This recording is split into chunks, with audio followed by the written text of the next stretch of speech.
এখন থেকে আপনার প্রিয় সিরিয়ালগুলো ফ্রিতে দেখুন এক্সক্লুসিভলি শুধুমাত্র সান নেক্সটে। এখনই অ্যাপ ডাউনলোড করুন।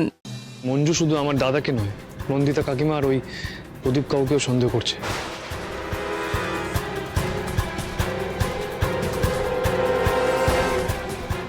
কান টানলে মাথা আসবে স্যার, আর একজনের মুখোশ খুললে বাকি দুজনের মুখোশ খুলতে বাধ্য।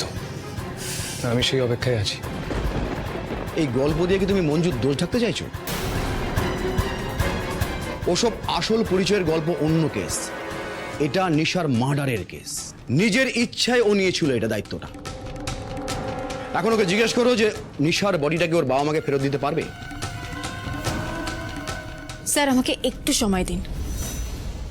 আমার বিশ্বাস ডিএনএ টেস্ট হলেই নিশার খুনের আসল রহস্য জানা যাবে। এসব বিশ্বাসের গল্প তুমি আদালতে দাঁড়িয়ে শোনাবে মঞ্জু। আমি তোমাকে অর্ডার করছি, 2-1 দিনের মধ্যে যেন নিশার খবর আমরা পাই, নইলে কিন্তু সাসপেন্ড হওয়ার জন্য তৈরি থেকে। আর আমার বিশ্বাস এবার তুমি একটা বড় কেস খাবে, খাবেই।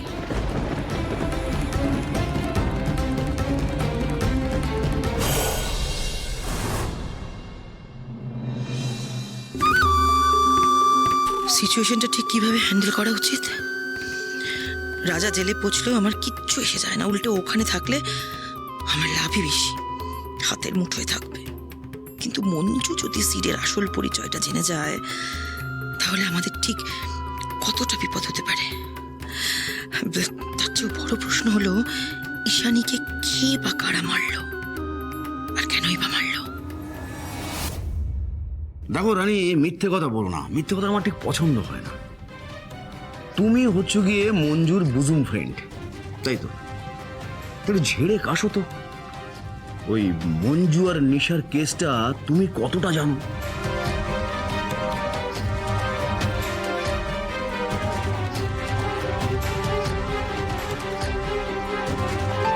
বিশ্বাস করুন স্যার, আমি কিছুই জানি না। সত্যি কথা বলছি স্যার, জানলে তো আপনাকে বলতামই। জানো তো অনেক কিছুই, বলছো না। ঠিক আছে, তোমাকে আমি একটা কথা বলি, মানে এটা ওয়ার্নিং হিসেবে নিতে পারো তুমি। মঞ্জু ঘরে এসে যত বেশি মিশবে না, নিজের কবরটা ততটাই বেশি খুঁড়বে। যাও যাও যাও।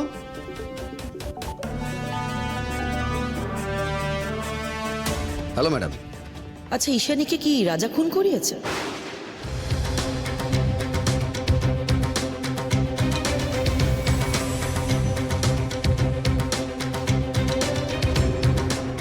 সে কি, ওটা আপনি করেননি?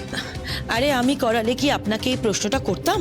না না, তাও ঠিক, কিন্তু রাজা কি করে করবে ম্যাডাম? মানে ও তো লকআপে আছে, মানে ওর পক্ষে তো কাউকে খুন করা সম্ভবই না। মানে ওর এমনকি নিজেকেও খুন করা সম্ভব না, মানে যদি না দেয়ালে মাথা ঠোকে।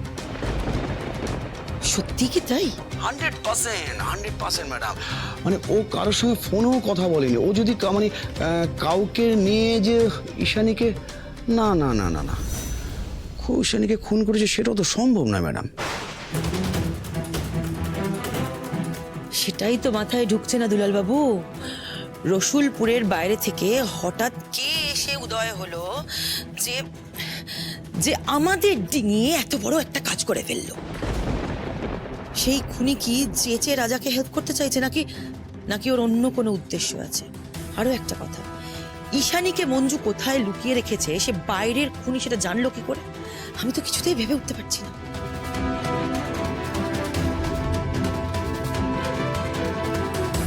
না না, বড্ড ঘেটে গেলাম ম্যাডাম। কিন্তু আমি দুটো কারণে কিন্তু বেশ খুশি, জানো তো ম্যাডাম? কি কারণ? এক, প্রমাণের অভাবে রাজা ছাড়া পেয়ে যেতে পারে। আর 2, আমি মঞ্জুকে উল্টো চাপে ফেলবো, মানে অলরেডি ফেলেছি আর কি। এবার খেলা জমে যাবে ম্যাডাম। দুলাল বাবু এখন কিছু করবেন না, আগে সিচুয়েশনটা আমাকে বুঝতে দিন। আর মঞ্জুর বিরুদ্ধে এখন কোনো স্টেপ নেবেন না, এটা আমার অর্ডার।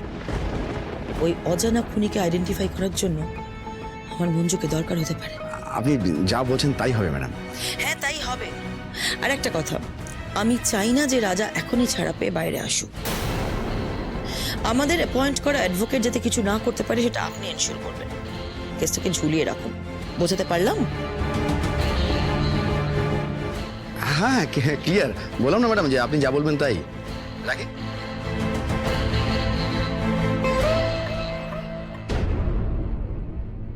কি বলছে কি তাপসী রক্ষিত? কি আর বলবে, ওই তোমাকে ছাড়ানোর ব্যাপারে একটু আলাপ আলোচনা করে নিলাম আর কি, বুঝতে পেরেছো?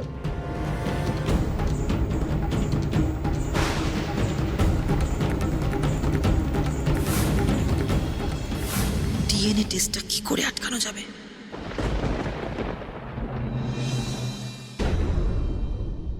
কিরে তোরা শান্তি পেলি?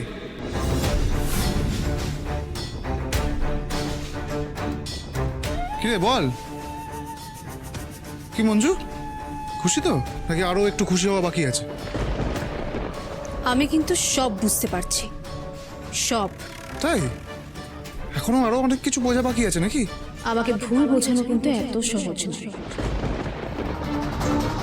শেষ না দেখে আমি হাল ছাড়ি না। যদি সাসপেন্ড হতে হয় হব, কিন্তু আপনাদের ছাড়বো না, কাউকে না। আজ থেকে আমার নতুন যুদ্ধ শুরু হলো। যতদিন না নিশার খুনিকে আমি হাতে নাতে ধরতে পারছি, ততদিন এই যুদ্ধ থামবে না।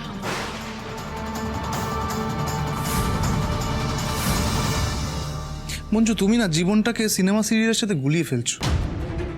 জীবনটা গল্পের মতো চলে না মঞ্জু, বুঝতে হবে তোমাকে। কিরে ভাই, তোর বউকে একটু বোঝা। একই পরিবারে থাকবে আর সেই পরিবারের মানুষগুলোর সাথে ও এইভাবে বোকা বোকা তর্ক করবে, ঝামেলা পাকাবে। শোন না কি বলছি, লাভ পাবে ও? শোন না মঞ্জুকে কিছু বোঝাতে হবে না তোর, যথেষ্ট বুঝতার। কিন্তু তোকে খুব নিশ্চিন্ত দেখাচ্ছে আজকে। বলছি ডিএনএ টেস্টটা কিন্তু এখনো বাকি আছে, মনে আছে তো? আমি এখন চুপচাপ আছি, বাট ডিএনএ টেস্টের পরে আমি যা বলার বলবো। চুপচাপ তো আমি আছি রে ভাই। তাই হ্যাঁ আমি চুপচাপ আছি, চুপচাপ এতক্ষণ ধরে তোদের এইসব বোকা বোকা কথাগুলো আমি সহ্য করছি, কিন্তু আর করবো না। কি বললি তুই, ডিএনএ টেস্ট? হ্যাঁ মুখের কথা, কেউ একজন বললো ডিএনএ টেস্ট হয়ে গেল, ওইভাবে হয় না ভাই, ওভাবে হয় না মঞ্জু, বুঝতে হবে। আমার কনসেন্ট লাগবে, আমি যদি রাজি না থাকি তুমি চাইতে করতে পারবে না কিছু। আপনাকে রাজি করানোর উপায় আমার কাছে আছে। আপনি যদি রাজি না হন, তাহলে কোর্টে গিয়ে আমি অর্ডার নিয়ে আসবো। তখন আপনি রাজি হতে বাধ্য, আর দরকার হলে জোর করে টেস্ট করাবো। তাতে আপনার বিপদ বাড়বে, বই কমবে না।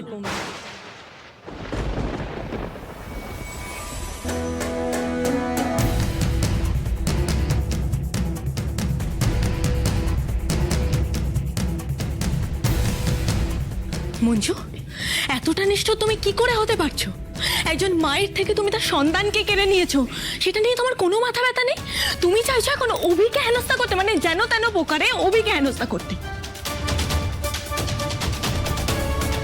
তুমিও তো একটা মেয়ে, একজন মেয়ে হয়ে আরেকটা মেয়ের প্রতি এতটা নৃশংস তুমি কি করে হতে পারলে? বৌদি, তুমি কিছু জানো না, সুতরাং এই সমস্ত ঝামেলায় ঢুকো না। কেন ঢুকবো না?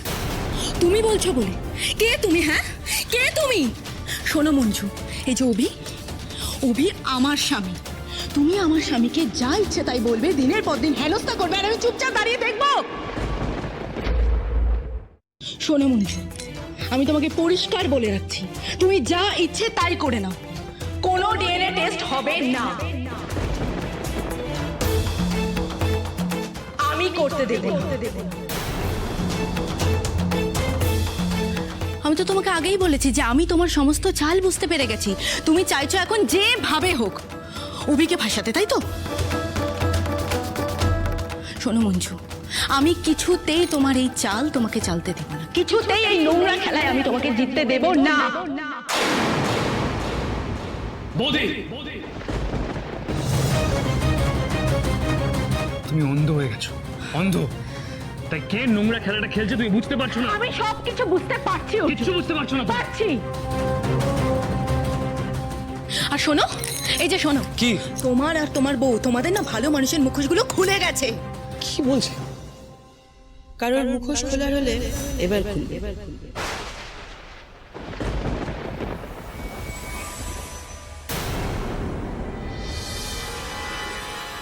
ডিএনএ টেস্টটা হবে।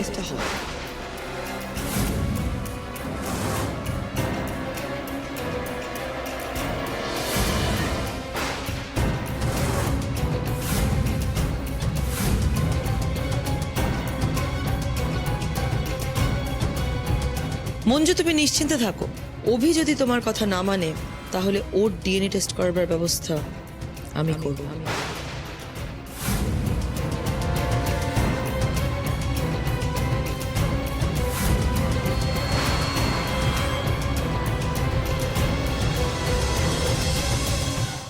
উনি ডিএনএ টেস্টের কথা জানলেন কি করে? মঞ্জু, মঞ্জু তুমি হয়তো ভাবছো যে এই ডিএনএ টেস্টের ব্যাপারটা আমি কি করে জানলাম।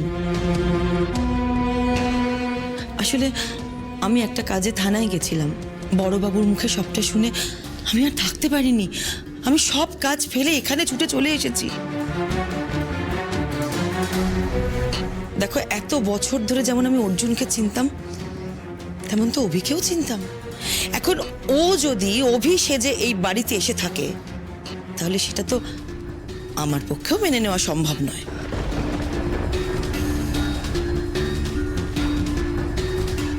দেখুন, বলছি অভি তো আমার স্বামী, ও আসল কি নকল সেটা তো সব থেকে ভালো আমি জানবো, বলুন। আর যদি নাও হয়ে থাকে তাহলে প্রবলেমটা তো আমার। সেখানে অর্জুন বা মঞ্জুর, ওরা কেন অভির পরিচয় নিয়ে প্রশ্ন তুলছে? ওরা কারা? এই পরিবারটা আমাদেরও, তাই সন্দেহ হলে প্রশ্ন তোলার অধিকার আমাদেরও আছে বৌদি। আর সন্দেহ থেকেও বড় কথা, নিশা নিজে মুখে স্বীকার করেছে।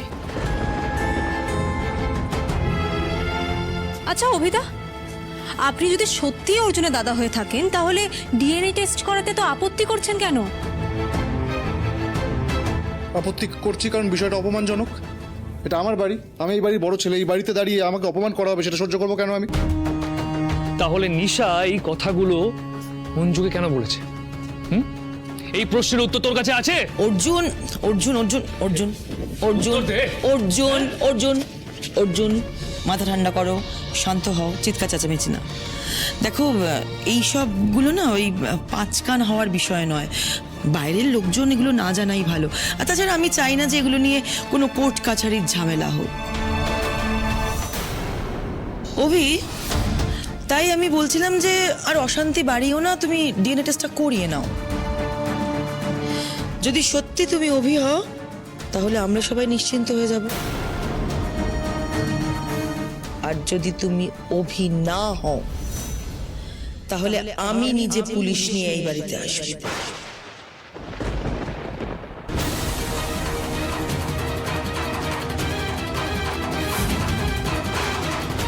দ্বিতীয়টাই ঘটবে ম্যাডাম, কারণ আমার বিশ্বাস মৃত্যুর মুখে দাঁড়িয়ে কোনো মানুষ মিথ্যে কথা বলতে পারে না, আর নিশাও বলেনি।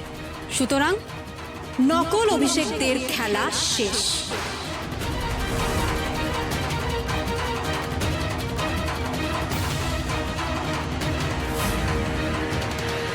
মঞ্জু, মঞ্জু, তোমার সাথে আমার একটা জরুরি কথা আছে।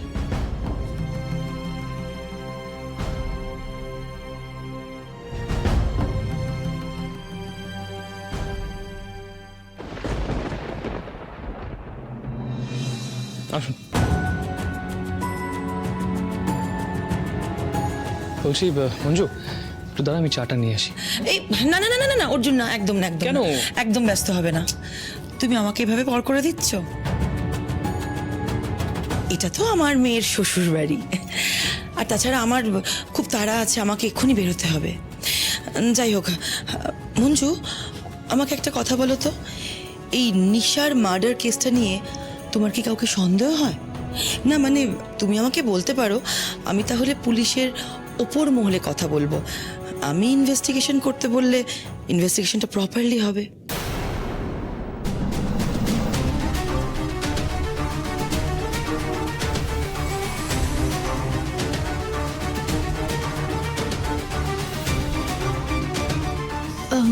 আপনাকে একটা কথা বলবো, কিছু মনে করবেন না তো? আরে না না, একদম মনে করবে না, বলো বলো।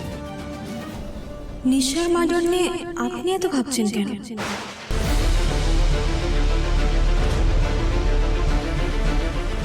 মঞ্জু, আমি ভাববো না? একটা জলজ্যান্ত মেয়ের মার্ডার হয়ে গেল, সে তোমাদের পরিবারের, যে পরিবারকে আমি আমার নিজের পরিবারের মতো ভাবি।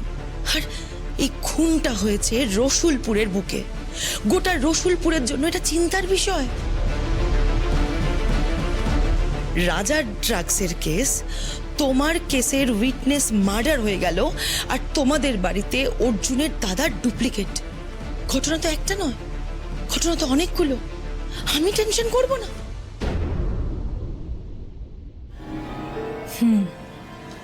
কিন্তু কার উপর সন্দেহ করা উচিত আমি না বুঝতে পারছি না।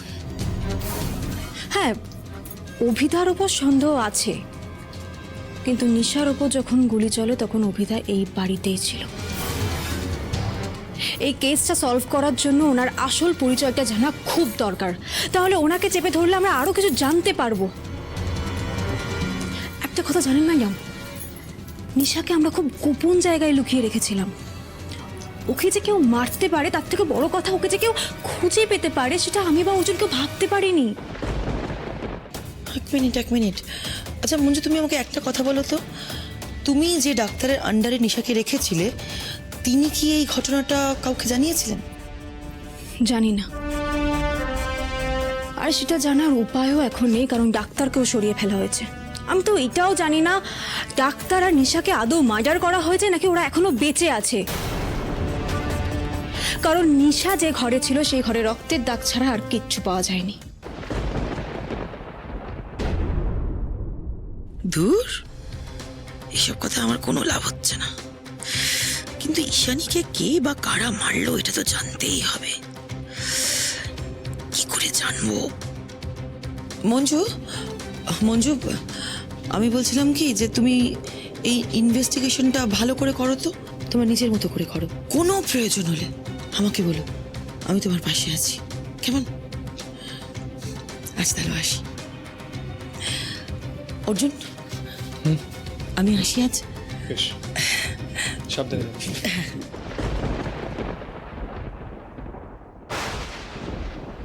আরে হাত চালাও, এই বাড়িতে আর এক মুহূর্ত না। এই বয়সে এসে কি জেলে ভাত খাবো? মরা মেয়ের নাটকের কান্না অনেক কেটেছি, আর না, এখান থেকে যে করে হোক পালাতে হবে। এই আস্তে আস্তে, কি হচ্ছে এটা? কি কেউ টের পেলে না হয়ে গেল।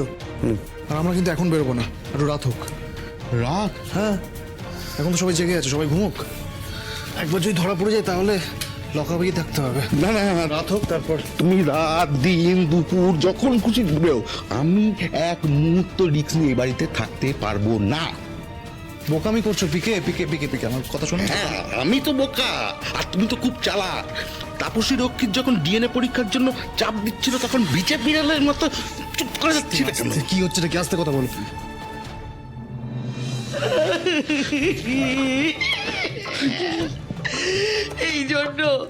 এই জন্য পলিটিশিয়ানদের ঝামেলায় জড়াতে নেই, ওরা 2 নম্বরই হয়। 2 নম্বর কি হবে এখন আমাদের বাবা? তুমি নাকে কান্না কেঁদো না। এই যে শিড, তুমি কেন তাপসী রক্ষিতকে বলতে পারলে না? ও যদি তোমাকে ফাঁসায় তাহলে তুমি ওকে ফাঁসিয়ে দিতে পারবে। তাপসী রক্ষিতকে থ্রেড দিয়ে কি আমার নিজের নামের আগে চন্দ্রবিন্দু বসানোটা কনফার্ম করে আসতাম? চেনো ওনাকে? আমার ব্ল্যাকমেলটা না জাস্ট তুড়িতে উড়িয়ে দিত। আর আমার কাছে কি ওনার এগেইনস্টে কোনো প্রমাণ আছে যে ব্ল্যাকমেল করবো? আরে তুমি ওর কথা শুনছো কেন? মাথার গোবর ভর্তি লোকটা। হ্যাঁ, সেটা অসুখ না। এই তুমি চুপ করবে। বিপদের সময় বক বক বক বক করে যাচ্ছে। শোনো, আমি তোমাকে বলছি, পুরো খেলাটা কিন্তু আমি বুঝে গেছি। আমাদেরকে রাজা নিয়ে এসেছিল, তারপরে রাজা এখন লকআপে, আর এই তাপসী রক্ষিত, হ্যাঁ কি যেন নাম ওই মহিলাটার, ও বুঝে গেছে যে আমাদের দ্বারা আর কোনো কাজ টাজ হবে না। ওর মনে হচ্ছে আমাদের কোনো কাজেই লাগবে না, তাই জন্য হঠাৎ করে মঞ্জুর পক্ষ নিল। আমি পুরো ব্যাপারটা বুঝে গেছি। আমার তো মনে হচ্ছে মহিলা রাজাকে জেলে পাঠাতে চায়। ওই মহিলা কার সঙ্গে কি করবে আমাদের জানার দরকার নেই। এখন আমাদের সময় এসছে নিজেদেরটা ভাবার। সামনে কিন্তু বড় বিপদ। আর আমি তোমাকে একটা কথা বলছি, তুমি যেখানে যেতে চাও যাও, কিন্তু আমি তোমাকে পরামর্শ দিচ্ছি তুমি আমাদের দুজনের সঙ্গে চলো। আর তাতে যদি মঞ্জু সবকিছু জেনে যায়, যাক, কি যায় আসে তোমার? তুমি একবার ঘটনাগুলোকে পরপর ভেবে দেখো। প্রথমে নিশাকে মার্ডার করা হলো বা ওকে কোথাও সরিয়ে দেওয়া হলো, তারপর অভিধা ডিএনএ টেস্টের কথা আমি তুললাম। ওদিকে থানায় রাজা বলল ও নিশাকে মার্ডার করায়নি। তারপর থানা থেকে আমরা বাড়িতে ফিরতে না ফিরতেই তাপসী ম্যাডাম আমাদের বাড়িতে চলে এলেন। উনি অভিধাকে চাপ দিলেন ডিএনএ টেস্ট করার জন্য। এমনকি বাড়ি থেকে যাওয়ার সময় আমাকে বলে গেলেন আমি যেন নিশার খুনিকে ধরি। উনি আমাদের দরকারে পাশে থাকবেন। তো এই ঘটনাগুলোর মধ্যে সন্দেহ করার মতন কি আছে? মঞ্জু, তুই আর যাকেই সন্দেহ কর, তুই তাপসী ম্যাডামকে সন্দেহ করিস না। মানুষটা আমাদের জন্য অনেক কিছু করেছে। হ্যাঁ মানছি, তাহলে কিন্তু একটা কথা ভেবে দেখো, একটা সময় এই তাপসী ম্যাডাম আর নন্দিনীর ওপর তোমার এই বিশ্বাস ছিল যে ওরা সব সময় তোমার আর রসুলপুরের ভালো চায়। সেই দিনগুলোর কথা তোমার মনে আছে? আমার মনে আছে মঞ্জু, আমি সেটা অস্বীকার করছি না। আমি জানি আমি ভুল করেছিলাম, তাপসী ম্যাডামও ভুল করেছিল, কিন্তু তারপর কি হয়েছিল একবার মনে কর। তাপসী ম্যাডাম কিন্তু নিজেই নন্দিনীকে পার্টি থেকে বের করে দিয়েছিলেন, আর নন্দিনীকে ইলেকশনেও দাঁড়াতে দেননি। দেখ, তাপসী ম্যাডাম তোকে খুব ভালোবাসেন মঞ্জু, সিরিয়াসলি। আর আমাদের বিয়েতে উনি আমাদেরকে 5 লাখ টাকা দিয়েছে। 5 লাখ কম অ্যামাউন্ট না এটা। আর তারপরে উনি সেই টাকাটা ফেরতও চাননি এখনো পর্যন্ত। তুই একবার ঠান্ডা মাথায় ভেবে দেখ, সেই মানুষটাকে আমি কি করে সন্দেহ করি বলতো? হ্যাঁ, তোরও করা উচিত না। তাপসী ম্যাডাম যখন বললেন যে উনি ডিএনএ টেস্টটা করাবেন, তখন কিন্তু দাদা চুপচাপ ছিল। মানে সে যেই হোক না কেন, আমি দাদা বলে মানছি না তাকে আমি, বাট সে কিন্তু চুপচাপ ছিল, কোনো প্রতিবাদ করেনি। তাপসী ম্যাডাম আর রাজা যদি একই টিমে হতো, তাহলে দাদার রিয়াকশনটা, মানে ওই মানুষটার রিয়াকশনটা অন্যরকম হতো। এই কয়েকটা যোগসূত্র মেলাতে পারছি না বলেই আমার মনের মধ্যে কেমন একটা হচ্ছে, সব গুলিয়ে যাচ্ছে। দেখো অর্জুন, যাই হয়ে যাক না কেন, আমার মনের মধ্যে এই সন্দেহটা কিছুতেই মুছবে না। যেখানে এই লোকটা এতদিন আমাদের বাড়িতে তোমার দাদা সেজে থেকে যেতে পারে, সেখানে কোনো কিছু আমার সন্দেহের বাইরে হতে পারে না। তো তুই কি করতে চাইছিস? দেখো, অফিসিয়ালি যেমন ডিএনএ টেস্ট হচ্ছে সেটা হবে, এছাড়াও আমি নিজে থেকে অন্য কোথাও ডিএনএ টেস্ট করাতে চাই।